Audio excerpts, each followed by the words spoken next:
Thank the witness for their testimony. The chair will now recognize members for 5 minutes for questions, and I will begin by recognizing myself. Secretary Newland, the President's FY 2025 budget calls for an approximately $26 million increase for critical trust natural resource activities and investing in climate resilience and environmental justice. Does the Biden administration only support tribes who invest in so-called green energy while punishing tribes who know how to balance the development of natural resources and conservation? Thank you for the question, Madam Chair. We're proud of the investments we're making in climate resilience and in tribal communities. We've invested more than $100 million in efforts this year alone through the Bipartisan Infrastructure Law and Inflation Reduction Act to help more than 100 tribes across the country prepare for the challenges and deal with the threats that they're facing now as a result of climate change. But with respect to energy development, I want to make sure that I get into the record some important facts here about the work that the department is doing across Indian country. So since the beginning of 2021, the department in the Bureau of Indian Affairs has approved 6 renewable energy leases on tribal lands, 6. In that same time frame, the Bureau of Indian Affairs has approved 565 so-called conventional energy development leases on Indian lands across Indian country. And so I think, Madam Chair, the notion that the department is picking winners and losers when it comes to resource development in Indian country, it doesn't match the facts. And what we are trying to do is make sure that we're being supportive of tribes in developing their energy resources in the manner they choose, whether they're conventional energy resources or renewable energy resources, and trying to make sure that our activities and our investments are matching what tribes are asking us to do. As previously discussed in this committee at multiple hearings, several tribal members are in fear of testifying in front of Congress due to retaliation efforts by criminal drug cartels who've invaded tribal lands. These cartels have run rampant across Indian country, particularly in the northwestern region of the United States. Can you discuss the interagency coordination that BIA is involved in to tackle the human and drug trafficking in Indian country? Thank you, Madam Chair. It's very clear in my conversations with tribal leaders, and I've seen some of the tribal leader testimony in front of the subcommittee, that many communities are facing challenges when it comes to drug trafficking and public safety in Indian country. And that's why we've proposed such a significant increase in public safety and justice funding. When it comes to drug enforcement in particular, the Bureau of Indian Affairs has a division within our law enforcement agency called the Division of Drug Enforcement. And they coordinate with tribal law enforcement agencies as well as other Bureau law enforcement within the Department of the Interior on drug enforcement. And so just in 2023, for example, their work, just the Division of Drug Enforcement, their work in Indian country has led to the seizure of more than 33,000 grams of fentanyl across Indian country and more than almost 500,000 pills in fentanyl across Indian country. That's a dramatic increase over what we saw just 5 and 6 years ago from the Bureau of Indian Affairs law enforcement. So there's no doubt, Madam Chair, that this is a challenge that tribal communities are facing. We are doing our best with the resources we have to coordinate with other law enforcement agencies, including tribal law enforcement, to address drug trafficking in Indian country. And I believe with the President's budget requests, we're going to continue to strengthen our ability to respond. Thank you. Secretary Cantor, on March 6, 2024, Congress passed legislation that renewed the Compacts of Free Association with the Republic of Palau, Republic of the Marshall Islands, and Federated States of Micronesia. How is the OIA working to implement the compacts? Thank you very much for the question, and thank you for supporting the approval and the enactment of the Compact 3. Implementation is well underway. Both the Secretary of State and the Secretary of the Interior designated their representatives to the interagency group on the freely associated states, and I would like to report that the group already had their first meeting about a week ago with a number of members from the interagency. It was a great meeting. In terms of economic assistance, I can report to the committee today that for the FSM in particular, we have completed a transfer of $231 million on USG contributions to the Compact Trust Fund. Funds available that are available right now, we're awaiting for Palau to draw down $50 million, the contribution from the United States to the Compact Trust Fund for fiscal year 24. We're also waiting for Palau to draw down funds for $10 million, the contribution of the U.S. government for the Palau Fiscal Consolidation Fund. And today, on May 8th, we're going to be transferring $191 million to the RMI Compact Trust Fund. So everything, like I said, is going really well, considering that the amendment was just approved less than a month ago. So thank you so much for the question. I would now like to recognize the ranking member for her questions. Thank you so very much. Director So, you have in your written testimony the importance of addressing behavioral health, mental health. We just heard about the importance of interdicting fentanyl and how the BIA and working with other federal agencies has significantly, those were important numbers. I'd like you to get us the numbers that you just talked about, Assistant Secretary. But I think it's really important. You didn't have time to go into that in your opening. Can you just tell us a little bit more about why that is so key? And then I want to do a follow-up with regards to telehealth services regarding that. So, thank you very much for the question. So, two things I'd like to identify in response to that. One, in healthcare, we're really looking at those social determinants of health.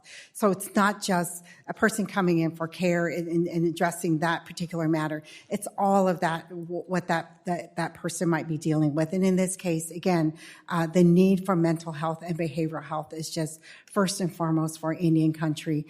When I look across IHS, while a majority of these programs are contracted and compacted by tribes, there's still not a sufficient amount of funds there.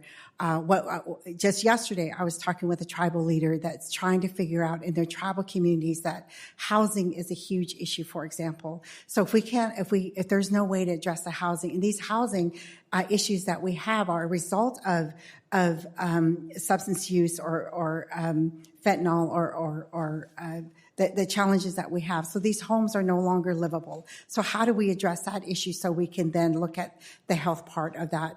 So the part that we're looking at is far more than, how do we do the care that we need to do? We're talking about transportation across Indian country in terms of getting our people into the care that they need. So the needs are significant. And as I look into this more, I look across over at the Veterans Administration budget, just to give you an example of the vast difference there. They have close to $14 billion for mental health, to address mental health for our precious veterans. The Indian Health Service just has under $4 million to address the needs that we have. So thank you, because I'm running out of time, but I thank you, and I think that that's really key. And you also have suggested legislative changes, because one of the things we really need to do is increase personnel and find a way to recruit that in. I'm very interested in doing that, because that's an issue both in rural America and Indian country. And as you know, I also think it's very important to make sure we have telehealth services, which we learned in one of the committee hearings we don't. I have some legislation to address that as well, because we need to make sure that we get them this health care through all the means. I want to go to Secretary Newland. I'm pleased to see that you're proposing funding for the Indian water rights settlement. If we don't fund those, we are not living up to the commitments we've made. So can you quickly, because I do want to have a question for Honorable Cantor, but can you talk about the importance of fully funding the Indian water rights settlements that we've already agreed to? This is like the ones, this isn't the ones that we have to get to. These are the ones we've already agreed to. Thank you, Congresswoman. And I think you ended on an important point, is that Congress has approved and we've signed into law authorizations for these water settlements, but that's only half the promise. The other half is to fulfill those water settlements. And what we have proposed is a $2.8 billion mandatory funding proposal to fund those water settlements. And that's and also within the budget, we've included a request for $45 million to begin funding the Wallapai tribe's water settlement, which was enacted last year. And so that $2.8 billion we've proposed would be spent over 10 years. $2.5 billion of that would go to fund enacted water settlements, as well as water settlements that we've been working with the subcommittee on and other members of Congress to get enacted. Thank you. That's great. And I am so sorry, Honorable Cantor, that I'm not going to have enough time. But I do recognize that we provided infrastructure funding, and I think it was very powerful, your statement, that we haven't adjusted it for inflation, not just for the last several years following the pandemic and Russia's invasion in Ukraine, where we've seen a lot. But this has been decades in the making, and so thank you for that. And I did want to ask about whether you've been able to advocate for a permanent increase in CIP funding. I will ask that you perhaps respond to that question in writing so that we can make sure we get to that. And my apologies, we always have so many more questions. We're so curious about so many things and not enough time. So with that, I yield back. I will now recognize Mr. Carl for 5 minutes for questions. Thank you, Madam Chair. Secretary Newland, I've brought this issue up numerous times, and it is concerning that the tribal public safety continues to face significant challenges, to say the least.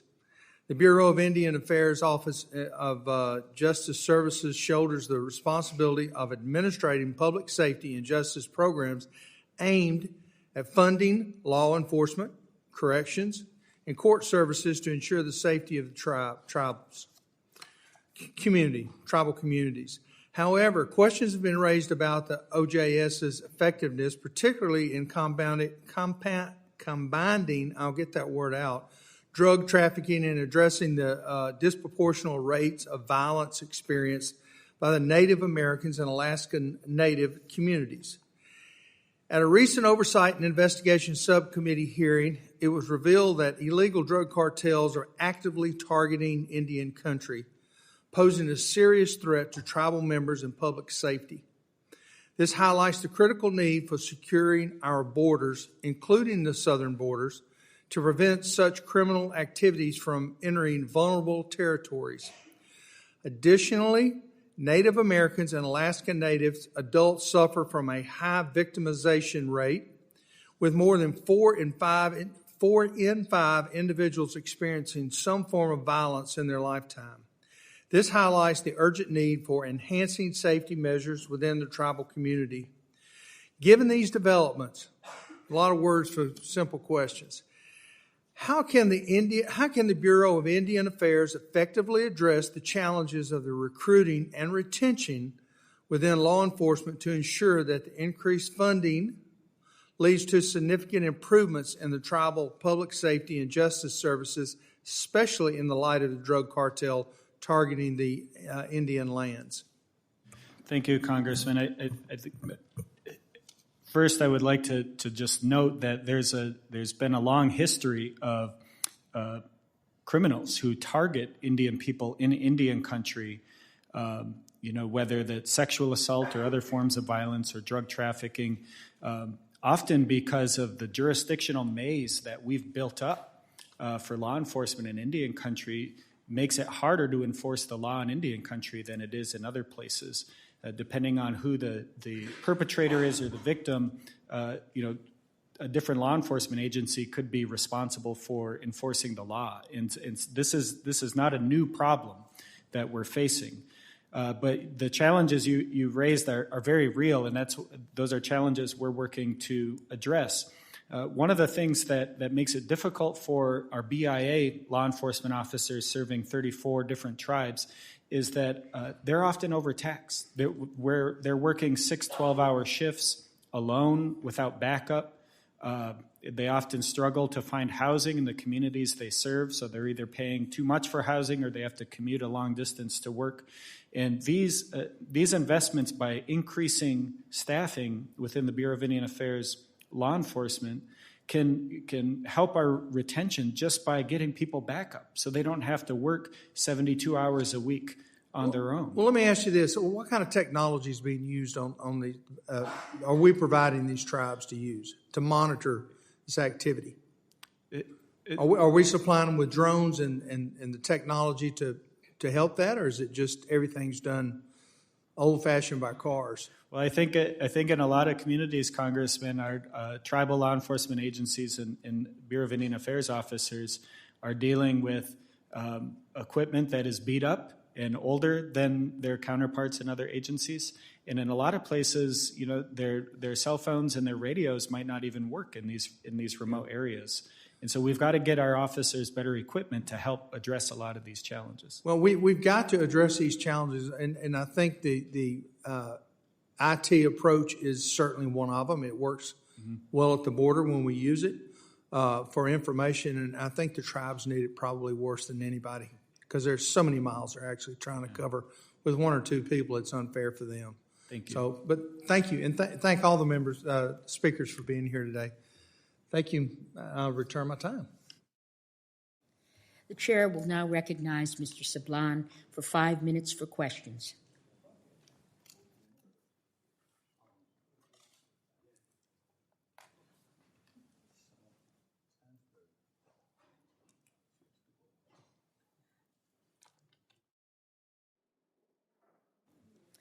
The chair will now recognize Ms. Stansberry for 5 minutes for questions. Thank you, Madam Chairwoman. And first of all, I just want to say welcome and thank you to both of our assistant secretaries and to our director.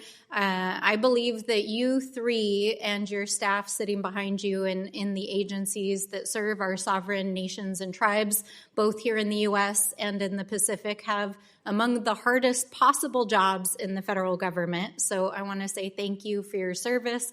Thank you for everything that you do. Now I'm going to ask you some hard questions because we wouldn't be having a hearing, especially on tribal issues, if I didn't do that. Mr. Assistant Secretary Newland, I want to start with education.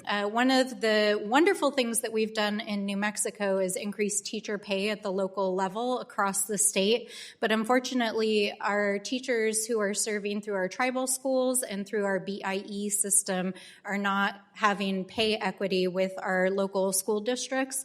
And it's crucial that we increase funding for ISEP so that we can have pay equity. And so I want to ask you very briefly, can you tell me in this budget increase that BIE is requesting, will that increase in ISEP help our schools under the BIE and tribal systems increase teacher salaries? Yes. Thank you, Congresswoman. Awesome. Happy Teacher Appreciation Day. If there's any reason to advocate for an increase in BIE funding, there it is. We need to pay our teachers an equitable salary. Secondly, I also want to ask about public safety. We have numerous issues around BIA public safety issues in New Mexico. I know you are well aware of the challenges that the Mescalero Apache are facing down south in New Mexico. We also have a number of requests from our pueblos. As you just said, the issue has been ongoing for decades, probably since the inception of this program. But how can we increase recruitment and retention and quality of service in our BIA law enforcement? Thank you, Congresswoman, and thank you for your advocacy on these issues. I actually had the opportunity to meet with leadership from the Mescalero Apache tribe yesterday on these issues, and we discussed a positive development, which is the upcoming completion of a new jail and detention facility there, so they will not have to send their inmates to distant counties for jailing. I've said in this hearing already, Congresswoman, that that simply getting more officers into tribal law enforcement as well as BIA law enforcement, where we have direct service responsibilities, will alleviate the pressure that our current officers face because they're so often working long shifts alone. And that helps with retention alone. And one of the other challenges we faced was when we began our work a few years ago was that our BIA law enforcement officers were not paid on par with their counterparts in other bureaus at the Department of the Interior. And it's really hard to see value in your own work when your employer is valuing your paycheck less than your colleagues. And so we set out to make sure that that was an easy fix or easy thing for us to address, to make sure BIA law enforcement officers, as the Congressman just said, and as you alluded to, they have some of the toughest jobs in policing, that they were paid at least on par with their colleagues in the rest of the Department of the Interior to help both with recruitment and retention. And so these are some of the things that we're working on to improve there. Thank you, Assistant Secretary. And I want to turn quickly to Director So. Thank you for your service. And I think we face a similar issue with the Indian Health Service. I hear it every single day. We don't have enough doctors, enough nurses, enough clinicians. I have a workforce development bill that I worked on with IHS and my colleagues in the Native American Caucus. How can we recruit and retain more talent into the IHS system and to our tribes that contract for these services? Thank you very much for that question, Congresswoman. So a number of things that we are doing at the Indian Health Service and taking some bold steps to make sure that we are doing everything we can on the retention side. The recruitment is just as important, but we have to retain the workforce that we have today. I'll give you a couple examples. One is that, for example, our doctors that work in the ER, we have adjusted their schedules to where they can work any 20/80. Any 20/80 is the hours in a year. So how do we maximize that? How do we use that kind of a system to have the provider work the hours that they can work for us? And then maybe they want to do something else and they can have another life perhaps from that. So we're making adjustments there. We've also taken steps to do some housing stipends across Indian country. Again, we know housing is a challenge for us. So if they have to drive a little bit further, maybe we can help them with a housing stipend. Just very much some creative things that we're doing. We're also looking at the A-19s and making sure that our scholarships are the same, that there's equity across even HHS. Reimbursement for our scholars. At Indian Health Service, it's taxed. When you go over to HRSA, they are not taxed. So just getting those aligned to where we can have parity across HHS would be helpful. Great, thank you. Thank you, Madam Chairwoman, and thank you again for your service and everything you do for Indian country and for our islands. The Chair will now recognize Mr. Moylan for 5 minutes for questions. Thank you, Madam Chair, for holding this hearing and giving me the chance to speak with Assistant Secretary Cantor about the upcoming budget for the Office of Insular Affairs and exactly how they plan to spend it. Assistant Secretary Cantor, first I want to express my thank you for all the visits that you come to Guam and really working closely with our administration and me as well. But of course, I do have some concerns, and I've expressed previously my sincere concerns that Guam is not being adequately reimbursed for the cost of housing of COFA migrants. With the support of Chairman Westerman, we held a hearing on my bill, H.R. 6273, the Guam Host Community Compensation Act. That bill would reinstate compact impact payments and require that those COFA migrants imprisoned on Guam be transferred to the federal prisons to service their sentence. We have a great deal of overcrowdedness in our prison, and this would have been very helpful. And this is the first time in decades that Guam would not have access to compact impact reimbursement funds. This is crucial. The governor has spoken about this, we've spoken about this, and it is devastating that we can't supply this. But both I and the governor have been assured that the compact impact fairness will cover our cost of hosting migrants. That's the question I'm going to relate to you. Secretary Cantor, on Guam, there's a lot of skepticism that CIFA will actually benefit our island. Can you tell me please tell me, how can CIFA help Guam defray the cost of hosting COFA migrants? Is there a dollar amount per year you can give me? Thank you so much for the question, Delegate. And you are right, we have had a number of conversations about this topic, including my deputy. He was a witness a couple of months ago, and you and him had a conversation about this as well. I cannot give you a number. I don't have that. I can tell you, like we've said in the past, that CIFA is going to address the issues that are related to the fast migrants, citizens that are going not only to Guam and Hawaii, but they are already in the mainland. We said that we Secretary, thank you. And I understand that part, and of course we welcome the FAS. We're appreciative. We need this to continue, but the number is important. That's what I'm asking for you. If you can come back to me with that number, that's what I need to know, please. And then I'd like to move on to the next question, Secretary Cantor. How does CIFA help offset the public safety concerns that my constituents have shared with me? Our Guam Police Department is being asked to police thousands of migrants with no financial support from the Department of Interior. While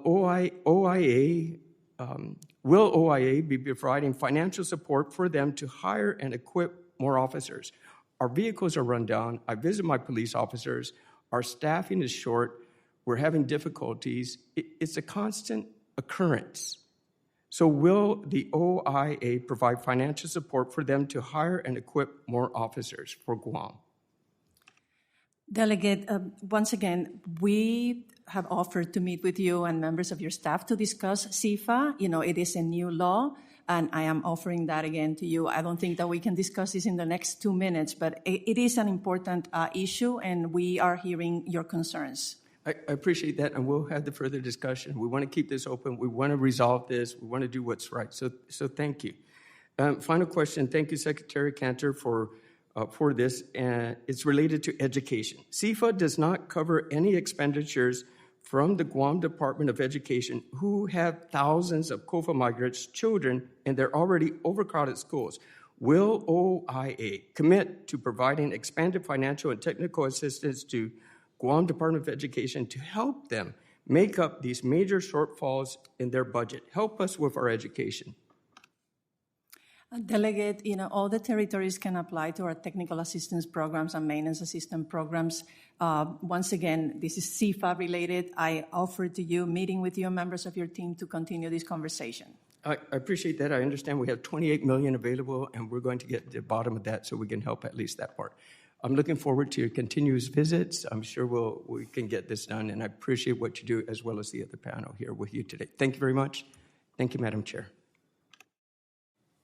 The chair will now recognize Mr. Sablan for 5 minutes for questions. Thank you, Madam Chair. Thank you. Good morning. Good afternoon, and welcome to our witnesses. I'm going to start with Ms. Cantor. May I?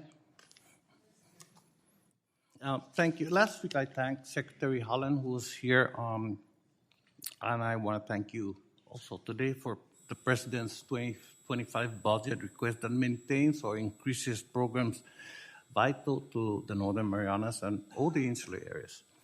One of these, the Energizing Insular Communities program, supports a shared goal for most of us on both sides of this aisle to reduce reliance on expensive foreign oil and increase domestic energy production. Not only will this program reduce the supply chain risk that comes with dependence on foreign energy, it also holds the potential to cut the cost of electricity for my constituents. And the President's budget restores the funding that was cut in the 2024 appropriation. So again, thank you. That said, I am not satisfied with the way your office administers this program. Insular Affairs Director John Brewer testified here a few weeks ago that the purpose of the Energizing Insular Communities is to help, underscore help, the insular areas develop energy strategies.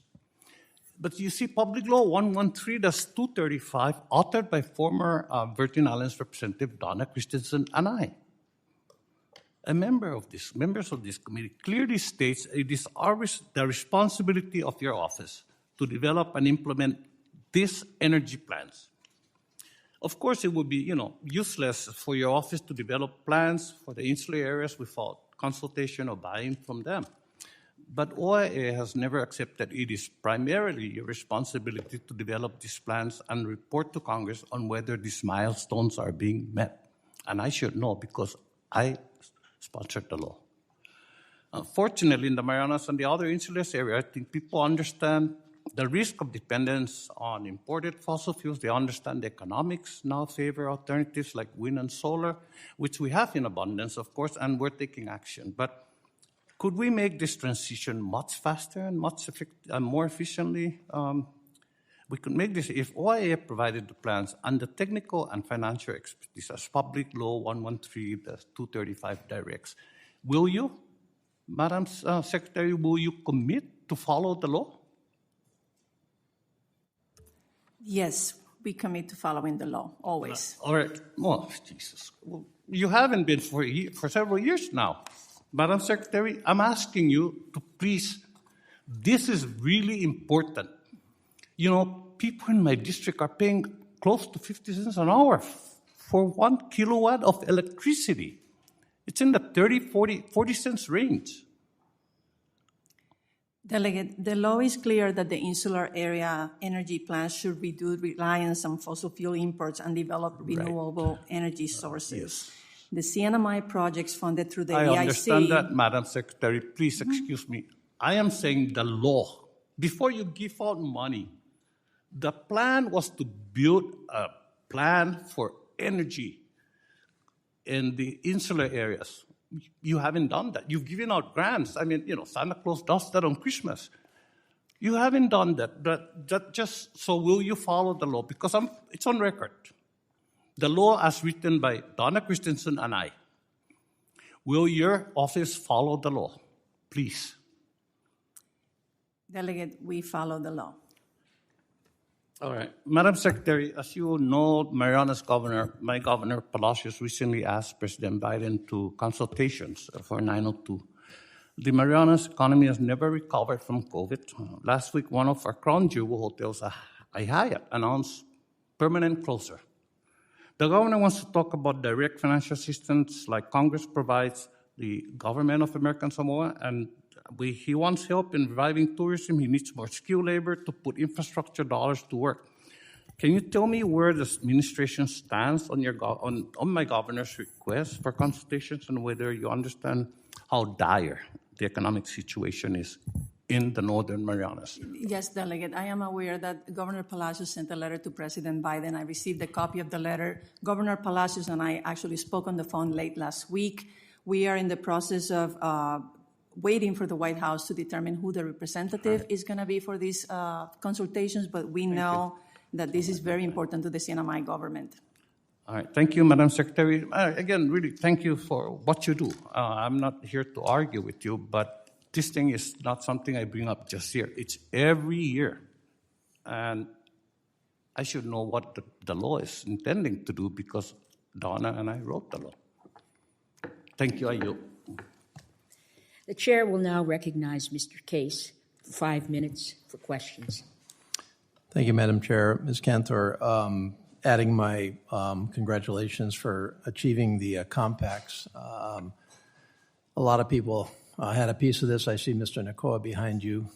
He was one of many, but he was an important one of many, and I'm only singling him out because he's from Hawaii, so I feel a special obligation to do that. But you know, there comes a time at which we have to stop patting ourselves on the back and get it done. And it was very gratifying to hear your response to the chair in terms of the progress you're already making in terms of especially the interagency working group trying to start to implement it. So my questions are really just along the lines of, further along the lines of actual implementation, because I think, you know, the worst thing we could do at this point is to get it done and then let it lag. And so a couple of questions.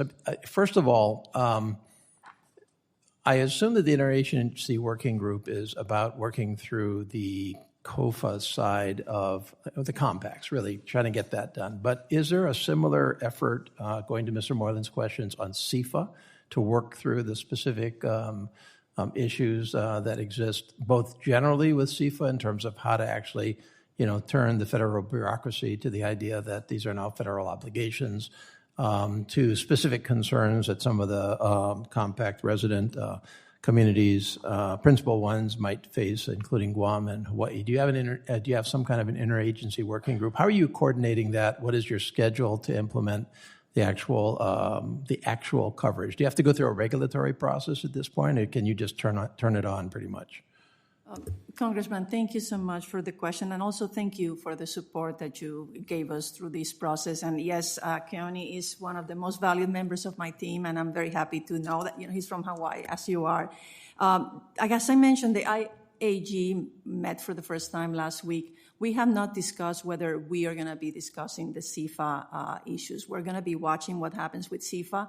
We do know for a fact that the FEMA benefits that CFA migrants can receive, the ones that were in Maui last year because of the fires, this was applied retroactively and they were able to receive some of those benefits. But no, the answer is no. We haven't discussed the CFA, but it's a good idea that I'm going to take back and discuss with the other co-chair.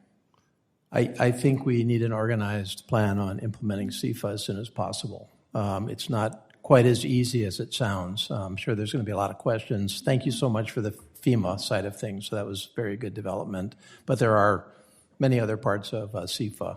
And so I wouldn't want that to lag, for sure. Does the president's, this all happened fairly recently, and I'm sure the president's budget was in development long before we actually achieved, approval of the compacts. But does the president's budget anticipate needs arising out of COFA in FY 2025, or do you have to go back, and CFA for that matter, or do you have to go back now and update your numbers for implementation of COFA and CFA in FY 2025?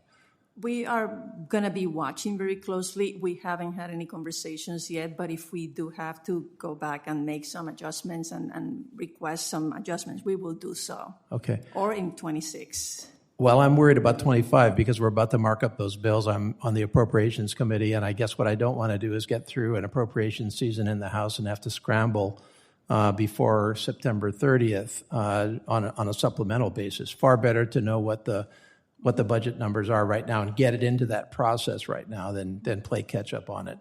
That money has to last, for the next, the remainder of this year and for next year. So if there are going to be expenditures that are not anticipated in the president's budget, we ought to know about them as soon as possible and get them into the mix. So I'd make that request back to you on a multi-agency basis, because not just your department.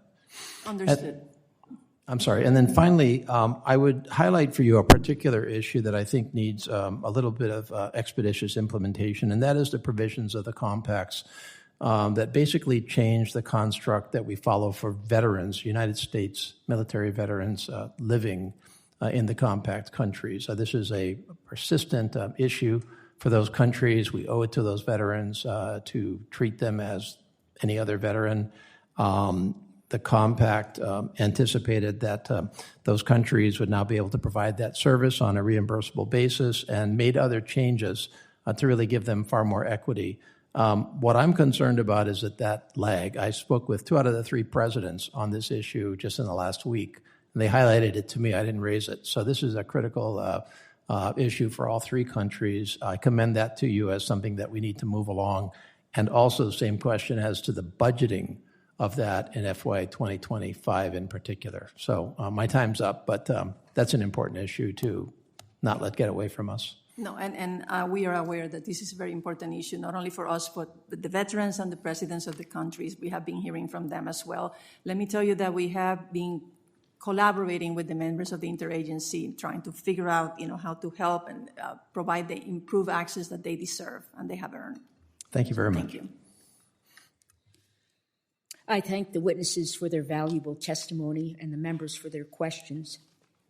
The members of the committee may have some additional questions for the witnesses, and we will ask you to respond to these in writing. Under Committee Rule 3, members of the committee must submit questions to the committee clerk by 5:00 p.m. on Monday, May 13th, 2024. The hearing record will be held open for 10 business days for these responses. If there's no further business, without objection, the committee stands adjourned.